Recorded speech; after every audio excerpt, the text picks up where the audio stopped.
Want to start meal planning, but you're not really sure where to start? If so, you are in luck, because in this video, I will share with you my 5-step process to creating a weekly meal plan that you can shop from, cook from, and stick to each and every night. And if you stick around to the end, I have a special download for you, my free meal planning guide and templates, which you can use to get started making your own meal plans from what you learn in this video. Let's get started. My name is Christina, and I am a registered dietitian and the creator of Fork in the Road, a plant-based recipe and eco kitchen blog.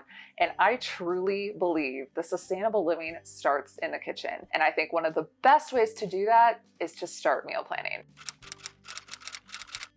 Picture this. You get home from a long day at work after you spent $15 on a salad for lunch because you forgot to pack your lunch, only to get home and realize you have no idea what to make for dinner. Sound familiar? If so, me and my family lived this way for years. We went to the grocery store every week. We would spend $200+ on food, and then after 3 or 4 days, realized we really didn't have any food to put together for an entire meal. That's when we decided to start meal planning. And I can truly say 5+ years later, that meal planning has changed my life. Not over exaggerating here. It has helped me save time every day because I don't spend any time analyzing what I'm going to make for every meal. And it's also helped me reduce my grocery bill significantly because I'm not buying anything that I don't need. And on top of that, meal planning is, in my opinion, the #1 thing you can do to reduce food waste. Yes, you can compost and you can use your food scrap. That's all what happens after you buy your food and you're not using it anymore. Where I think that you can truly make a change in how much food you're actually wasting is stop buying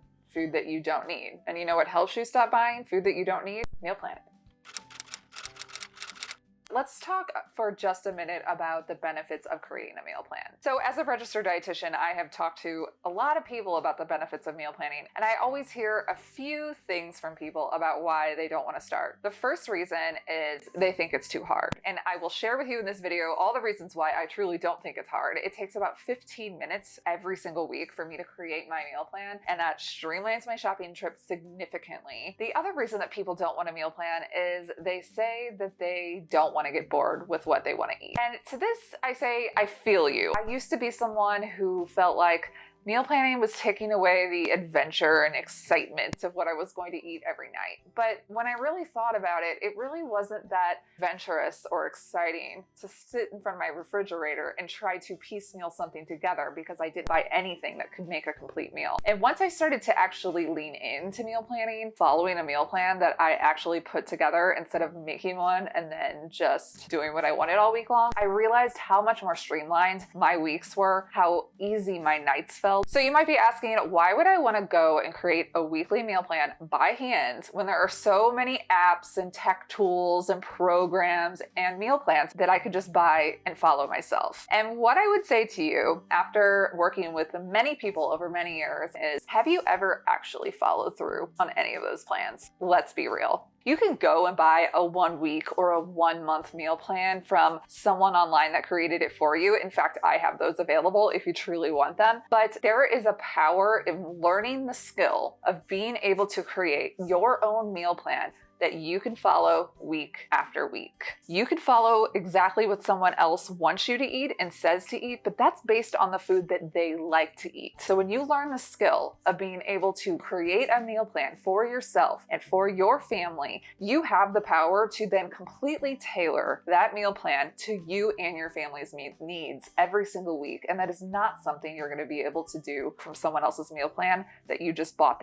So I think I've sold you on all the reasons why meal planning is amazing, and I am such a fan. So let's get started with the 5-step process of how to create a weekly meal plan. Step 1 of the process is to actually create your meal planning grid, or to write all of the days of the week on a piece of paper. I mentioned previously that I don't really like to rely on meal planning apps or programs or something on your phone. And the reason why for me is that I can set things up all day long on my phone, but guess what? I'm probably not going to follow them because out of sight, out of mind. And why I think creating a piece of paper with your meal plan is so powerful is because that piece of paper also becomes your shopping list. that you take to the grocery store and you use to cross off ingredients. And then when you get home from shopping, that meal plan gets posted somewhere visible inside of your kitchen, preferably on your refrigerator, so that you can see it every single day and refer to it at every meal. And that's just not something you're going to do on an app on your phone. You can create the most beautiful meal plan on some app on your phone and then never open that app again. How many apps do you truly have on your phone? Do you go into all of them all the time? No, you don't. But when you have it right in front of your refrigerator in your kitchen and you see it every single day, you are much more likely to follow the meal plan. So now that I've ranted about all the reasons why you need to be using a piece of paper for your meal plan, let me show you what our meal plans have actually looked like. They are not fancy. These are all of the meal plans I could find in my kitchen. They are on the back of scrap pieces of paper. We're not wasting paper around here. My husband likes to write them out here with his chicken scratch. You can see it here. They're not fancy. Choose a scrap piece of paper and write down the days of the week at the top of the piece of paper. Now, let me stop here and say this. I like to choose one day a week to go to the grocery store to meal plan. And for us, that's usually Saturday mornings. We used to do it on Friday nights. It was our very fun, romantic thing that we did on Friday night. But now that I have a toddler, that is not something that's easy for me to do. So Saturday mornings are usually our grocery shopping time. I like to put at the top of the paper the days of the upcoming week.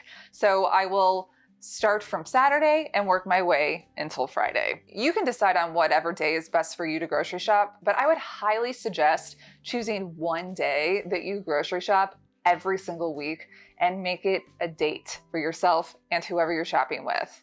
If you do this, it'll be much easier to stick with it. If you know that Thursday nights are the nights that you go to the grocery store, you're much more likely to stick with your meal plan each and every week because you know that's the night that you go shopping and you will have all of the food you need for the week ahead. However, you have to do what works for you. The point of the meal plan is not to just meal plan for 7 full days. It's just to meal plan until the next time you go grocery shopping, so you're not scrambling and trying to find something for dinner every night. The second step of meal planning is fill in any days on your weekly grid that you'll be eating meals away from home. You may know that you have Tuesday nights date nights or Thursday night pizza out with the family. And if you know that ahead of time and that's something you'll do and you won't be eating at home, then you can cross out that night on your list. So fill in your calendar with any of those meals that you won't be eating at home so you can plan around them, is to fill in your meals for the week. My general process is to write down what we'll be eating for each meal and then write the ingredients that I need for that meal underneath of it.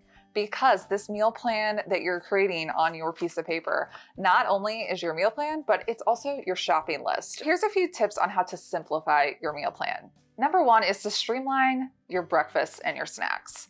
I'm the kind of person that can eat pretty much the same breakfast every day. You might love to have a different breakfast every week, but you might not care as much about dinner. Then maybe you'll have a little bit more variety in your breakfast, but your dinners will be a little bit more streamlined. The second tip is to double up on your recipes to extend the life of your meals, or in other words, make enough so that you have leftovers. Every night when we make dinner, we make enough so that we have lunch leftovers the next day. Then we only have to cook one real meal a day other than a simple breakfast. And I don't know about you, I love cooking, but I really don't want to do it for 3 meals a day. The other thing to think about is the types of meals that you're planning and what foods will go bad quicker. Plan those meals for earlier in the week because those ingredients might go to waste, and save those foods that have more pantry staples for the end of the week. But as always, you have to do what works for you. Create your meal plan, adjust what doesn't work for you next week, and keep going. That's the point. It doesn't have to be perfect the first week that you're meal planning. It's all a learning experience. I'm learning things every week, even after doing this for 5+ years. It's time for step 4, which is to add any other household items that you need to your list. I like to do all of my shopping, my grocery shopping, my household item shopping in one trip every single week. I don't like to run to 3 different stores for lots of different things. I like to condense it all into one day of shopping each week. Go around your house and look for the household items that you might need. Do you need more cleaning products or toilet paper or even some laundry detergent? Add those things to your list so that when you do your shopping, everything you need for the house is all on one sheet. The fifth and final step to making your meal plan is to shop from your list and then cook each night. Take the meal plan that you created with the ingredients listed for each meal to the grocery store and use it as your shopping list. When you're at the store, cross off each ingredient for each meal. You'll easily be able to tell what items you need and what you don't. You'll really reduce having to run back to the store in the middle of the week because you don't have everything you need. When you get home from the grocery store, the most important thing is to take your meal plan and put that on the refrigerator or somewhere in your kitchen where you can see it every day. If you wake up each morning and you already know what you're having for breakfast, lunch, and dinner, you will be much more likely to follow through on that plan throughout the day than if you were just trying to come up with something throughout the day. I hope that this tutorial helped you to create a weekly meal plan for yourself. This is the exact process that my family uses each and every week to create a meal plan, and I can say without hesitation that it has truly changed our lives and the way we plan, gather, and cook food. And because you stayed to the end of the video, I have a special gift for you, my free How to Create a Weekly Meal Plan guide, which includes all of the steps to creating a weekly meal plan, as well as a meal planning grid and shopping list template as well. If you're interested in more tips for cooking and eating sustainably, then make sure to like and subscribe to the channel and come back each week where I am sharing more plant-based recipes and tips for reducing waste in the kitchen and living a sustainable lifestyle.